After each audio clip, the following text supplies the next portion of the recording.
papo é o seguinte, chama as amigas, chama os maridos, chama a galera, você que tá em casa voltando aí do seu carnaval. A gente tá ao vivo e a gente vai falar de gorduras. Puxa vida, gordura é bom. E aí, a gente tá num momento que as gorduras foram divididas. Gorduras boas e gorduras ruins. Esse termo já dá aí aquela ideia de que, claro, algumas devem ser consumidas, mas não é tudo gordura? Por isso que a gente tem muitas dúvidas. Então a gente convidou a queridíssima nutricionista Aline Santin. Bem-vinda! Olá. Mais Muito uma obrigada. vez. Boa tarde. Sempre linda, delicadinha. Pra, de fato, tirar aí as dúvidas e, poxa, mito, verdade. Pra gente começar. Aqui a gente tem gorduras consideradas boas gorduras, né? Excelentes. Como ilustração e algumas brincadeiras que a gente vai fazer, vocês já vão entender. Mas, de fato, como é que a gente interpreta esse lance de gordura boa e de gordura ruim? Quando uma gordura passa a ser boa e quando uma gordura é considerada gordura ruim? Isso é tudo gordura, Aline? Não é tudo gordura. A gordura ela é considerada boa quando ela tem um impacto no HDL, por exemplo, que é um tipo de gordura boa do nosso organismo, né? Que é aquela questão do colesterol. A gordura boa é quando ela traz consigo vitaminas, minerais, monoinsaturadas, insaturadas, previne câncer, por exemplo, né? E quando a gente fala de gordura ruim, é aquela gordura que provoca o câncer ou que piora a pele, que faz cair cabelo. Então essa sim que ajuda a guardar a gordura intravisceral, que é aquela gordura de barriga que a gente não quer, certo? E gordura boa faz reduzir gordura de abdômen também. Isso não é mito? Não é mito. Daqui a pouco, então, ela vai contar por quê. Mas minha dúvida é a seguinte. Então, já que a gente tem um grupo aqui representando gorduras boas, vamos já citar de cara o que é considerado gordura ruim? Gordura ruim. Fritura. Tudo que você faz frito é gordura ruim. Mesmo que seja um óleo bom? Mesmo que seja um óleo de coco? bom, porque aí você entra naquele ponto de fumaça.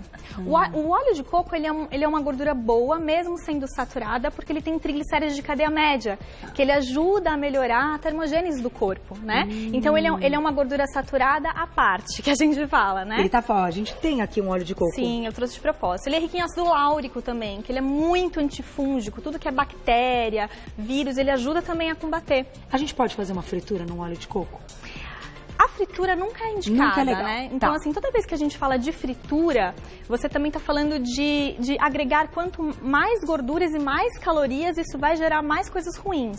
Né? Então, nesse ponto, já entendemos que também não importa a gordura. Pode ser um óleo maravilhoso, inclusive de coco. Isso. Fritura, não. Não. Gordura hidrogenada também não é legal, né? Porque você muda a molécula dela. A gordura trans também não é legal. A gordura trans, ela também tem uma variação no carbono dela, né? E também gera uma série de malefícios, câncer e tudo mais. Mas, em contrapartida, também existe muita gordura boa, né? E que deve ser consumida também. Gordura animal. A gente tem aqui o exemplo de um atumzinho, mas eu sei que é onde você quer chegar, porque vai ter o óleo, o atum em água, o atum em óleo, o que a gente tem que comer. Mas falando de gordura animal, a gordura animal é considerada boa ou ruim? Vai depender do nosso equilíbrio? Vai depender do nosso equilíbrio, vai depender também se a pessoa segue uma linha vegetariana, por exemplo, né? Então, se ela é ovo-lacto, ela não vai consumir nenhum tipo de gordura animal. E aí, até um gancho importante para falar do colesterol, porque o vegetariano normalmente tem o colesterol um pouquinho mais baixo. E o óleo de coco, por exemplo, ele tem um impacto no colesterol. Ele aumenta 50, 60 decilitros do colesterol. Então, também é uma coisa... Do HDL. Sim, do HDL e do LDL também. Por isso que quem tem colesterol muito alto, primeiro a gente organiza esse colesterol, organiza toda a alimentação, certo? E depois insere o óleo de coco também. Eu não sabia disso. Então, o óleo de coco, embora seja bom, para quem tá com colesterol ruim, o LDL muito alto... Sim, ele aumenta mais. Ou ele não deixa... cair também. Claro que nada é individual. Tudo é um contexto. Então, por exemplo, então agora eu nunca mais vou usar nenhum outro óleo, vou usar só óleo de coco para tudo.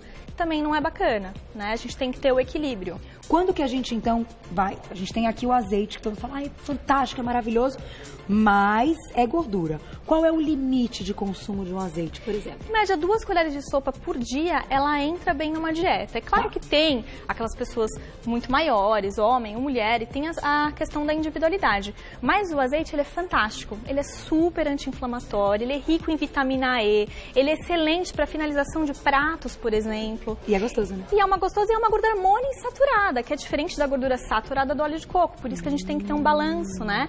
O óleo de coco eu uso muito num café da manhã, num pré-treino, porque ele ajuda também na termogênese. Sério? Sério. Ele dá uma aumentadinha no metabolismo? Sim, dá pra você fazer em preparações doces, dá pra você colocar no café, né? Que ele também ajuda a dar uma adocicada no café. Aquela história do... Então acordou, um pré-treino ou um café da manhã super legal. Café com óleo de coco? Café com óleo de coco. Claro que tem que ter todo um contexto, tem que ter frutas e outras coisas, mas ele é um excelente pré-treino. Mas se a pessoa não for treinar e tomar um café com leite de coco, com óleo de coco, ela pode engordar? Se ela consumir pouquinho, não, porque ele até aumenta a termogênese. Tem estudos que mostram que aumenta em torno de 120 calorias por dia. Sério? Sério. Então, se ela preparar o almoço dela com um pouquinho de óleo de coco, ela aumenta a queima, inclusive, dessa digestão aí, vai? Sim. O que não dá é você consumir muito, né? Em todas as refeições. Sempre tem que ter aquele equilíbrio. Qual é o limite de óleo de coco? Quando a gente fala assim, então nós vamos colocar esse óleo de coco num grelhado e esse azeite para finalizar a salada. Isso, perfeito. Quanto de cada um? Mais ou menos 1 colher de sopa de cada. Aí já tem que dividir. Porque também, como a gente está falando de gordura, a gente está falando de caloria também. Era aí que eu queria chegar. A caloria para você, a gente sabe que tem diversas linhas da nutrição e de profissionais, e a gente respeita todas, e eu acho que quem está em casa tem que seguir aquela que se adapta melhor. No seu caso, você acha importante ter uma noção de calorias no dia? Noção total de caloria. Eu também concordo. Porque ele também entra nesse contexto. Então, por exemplo, quanto? Depende. Por exemplo, eu utilizo para os meus pacientes, por exemplo, desde 1 colher de chá até 2 colheres de sopa. Depende do que ele faz, do que ele pratica de exercício, de quanto ele pesa, de qual que é o sexo, de quantos anos ele tem. Então, essa questão é muito importante, da individualidade. Então, contar a caloria, saber o quanto tem naquela colher do óleo de coco e do azeite é importante. Porque tem em média 70 calorias em 1 colher de sopa rasa. Então, assim, ele tem uma caloria significativa, ele não é bônus, né? Vamos comer agora gordura porque é bom e tal. Não, tem que consumir gordura, mas ela tem que ser contada também. A gente precisa de ômega 3, né? Claro. É gordura boa. É gordura excelente. Precisa mesmo. Sim, e às vezes as pessoas já associam logo com o salmão, né? É, que o salmão tem muito ômega 3. Como é que é essa história? Aqui no Brasil, o nosso salmão é de cativeiro. Sim. E aí... Ele tem uma quantidade muito menor, né? Do que aqueles das águas profundas e frias, né? Você é a favor de suplementação? Até por... Enfim, a gente segue todas as linhas. E te pergunto, você acha importante a suplementação hoje? Eu acho importante a suplementação. Porque as pessoas não conseguem dar conta na comida, né? Sim, depende muito do paciente também, né? Então tem aquele paciente impecável, que ele faz uma dieta só com orgânicos, ele tem uma série de variedades, e tem aquele outro que não, que normalmente é a maioria, né? Que é o empresário, aquela pessoa que trabalha, aquela pessoa que não tem tempo, que ela precisa de lanches práticos. Então, assim, já senta no consultório e fala, pelo amor de Deus, me dá uma dieta prática. Eu preciso de tudo prático. Né? Eu preciso de tudo prático. Entendi. Então, mas uma dica legal do ômega 3, para poder complementar também, falando de alimentação, é a própria sardinha, né? Tem muito. Ela tem bastante ômega 3, então ela ajuda. É claro que você não vai comer todos os dias, mas dentro de um contexto do mês, dá pra você incluir ela algumas vezes. Sardinha fresca. É, a fresca. E hoje, na nossa receita de peixinho, poderia. Ficou uma delícia, né? Sim, ficou uma delícia.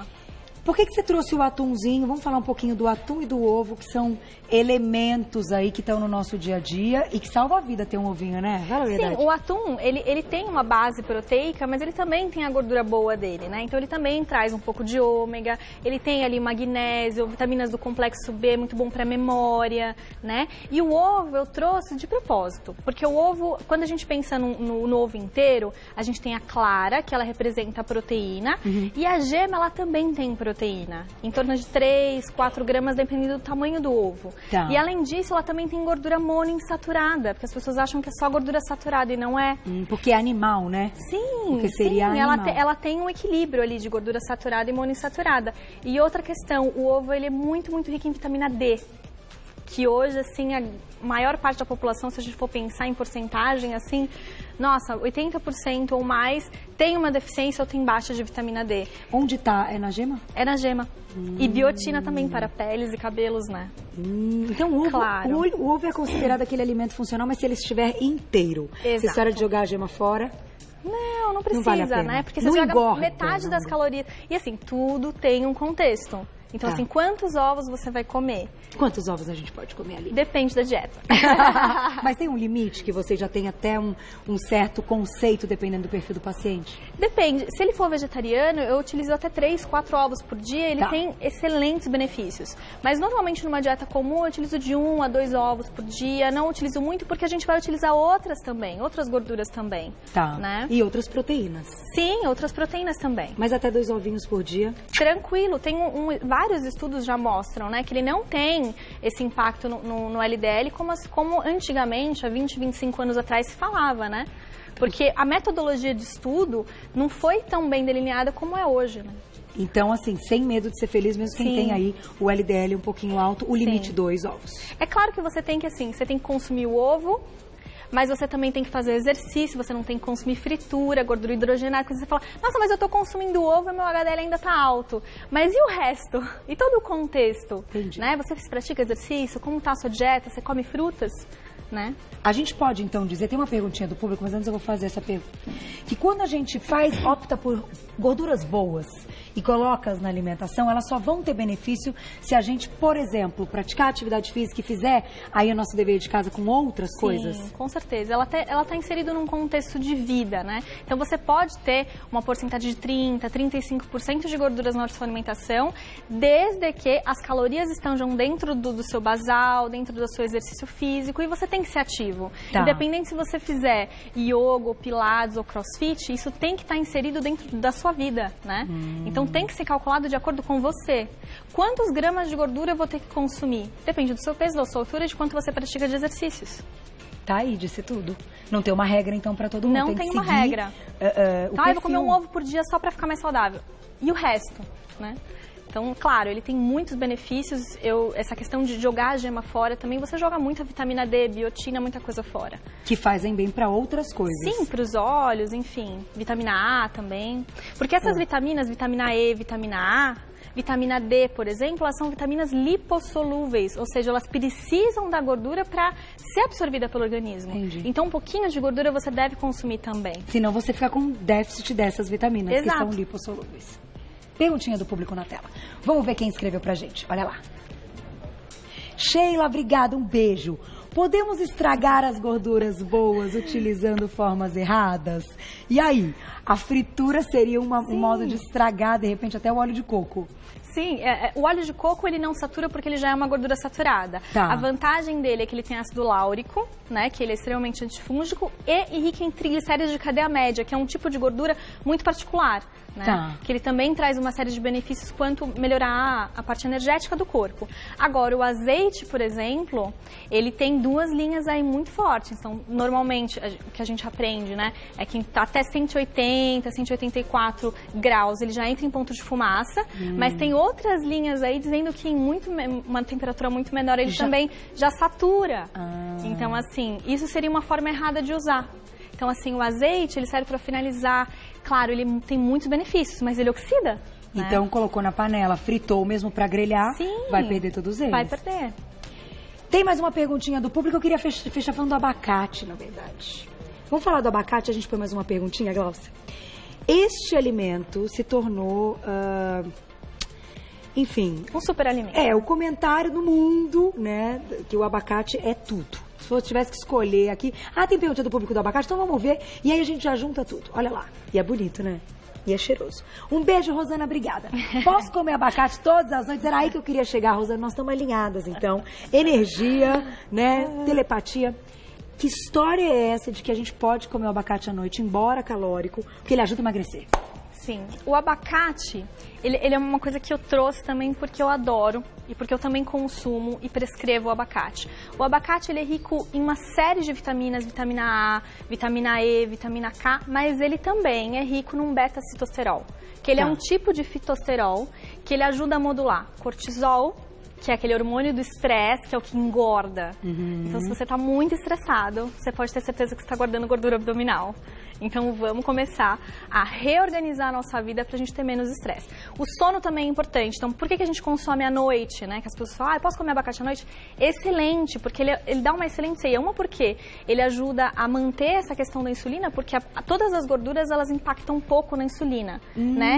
Então tudo que você produz menos insulina, você traz mais saúde, menos risco de resistência insulínica, que seria depois evoluir para um diabetes. Porque ele não tem frutose, ele tem gordura. Não, ele tem gordura, ele não tem carboidratos. As pessoas falam, nossa, mas então ele não tem açúcar? Não. Ele tem gordura? Ele é um tipo de gordura, certo? Então ele é muito legal, assim, para modular cortisol, para manter uma melhor qualidade de sono e para reduzir gordura abdominal, é todo um contexto, assim, não é que abacate emagrece, é que ele melhora o cortisol, que reduzindo você acaba gerando menos hormônios de estresse, melhorando a sua qualidade de vida, melhorando o seu sono, e o sono REM também emagrece.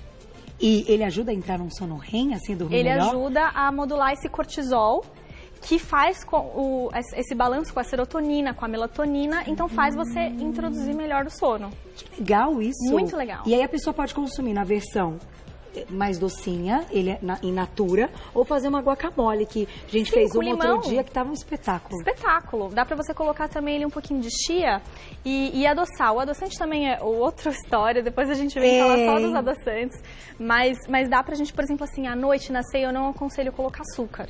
Mesmo sendo demerara ou mascavo, porque ele vai estimular a insulina, né? Então você vai estar dormindo, então não é uma boa combinação. Mas dá pra gente colocar com alguma proteína, né? Com algum iogurte, alguma coisa assim. E até com ovinho, né? Sim. Gostoso. O chocolate também, né? Dá pra gente colocar. Ele tem a mesma função, o cacau em si, que o abacate? Não, eles são coisas diferentes. O cacau, é muito importante falar do cacau, porque existe diferença entre chocolates e chocolates. Então, acima de 70% ele já é considerado um bom chocolate. Né? Eu acabo prescrevendo 80%, 100% de cacau, porque o que as pessoas têm que se adaptar com esse paladar do cacau, porque elas comem açúcar, elas não comem chocolate. Não comem chocolate, é o leite e açúcar, né? É, muito açúcar. Então, às vezes tem 15% de cacau e o resto é tudo açúcar e gordura, né? Então, o cacau ele é muito legal. E é importante falar que ele também é muito rico, o 100% cacau, agora a gente falando, né? Ele é muito rico em polifenóis, né? Então, ele tem a mesma quantidade de 30 gramas de chocolate, mesma quantidade de polifenóis de uma taça de vinho, por exemplo, que é super antioxidante. Que é bacana, assim, em termos de antioxidante. Façam suas escolhas. Tudo tem que ter equilíbrio. Não, disse tudo. Um pouquinho de cada. Só pra gente fechar, quanto a gente pode consumir desse abocado, desse abacate à noite? Um limite, uma coisa segura, que seria pra todo mundo. Seria em média. Eu vou dar uma média porque vai depender muito de homem ou mulher. Então, mulher seria em média 50 gramas e homem em média 100 gramas. É claro que tem toda uma dieta, tem todo um contexto, mas seria mais ou menos isso. Pra não errar, ai, tô com muita vontade, preciso comer alguma coisa antes de dormir, porque antes de dormir dá uma vontade, né? Sim. Vai lá no abacate, mas conta aí no máximo 50 gramas. Sim, que dá mais ou menos de 1 colher a 2, depende do tamanho da colher. Ai, gente, faz guacamole com tomatinho. É uma delícia. Com cebolinha, com limãozinho, ai, que delícia, bom demais, salgadinho. Bom, eu sou do time do salgado, então. Eu também, eu adoro tudo que tem aqui, consumo tudo. Só posso te agradecer. Mais uma vez, nutricionista Aline Santin, linda, sempre querida. E olha, quem quiser saber mais, eu vou passar pra vocês o Instagram da doutora Liliane, que vocês trabalham juntas, @doutora Liliane. E lá também vocês podem direcionar pro seu, pra tirar dúvidas aqui a respeito das pautas. E é legal que, assim, a doutora Liliane esteve aqui, inclusive, na sexta-feira, antes do carnaval. Juntas. E nutróloga e nutricionista, eu acho que essa dupla é a dupla perfeita, né? Sim. Um precisa do outro, porque quem passa dieta no final é a nutricionista, né? Então, tenham sempre isso em mente, em saber se os exames estão ok com o médico, mas confiar numa boa nutricionista para prescrever ali a sua dieta. Obrigada, viu? Eu quero Beijo para você, lindona, e até a próxima.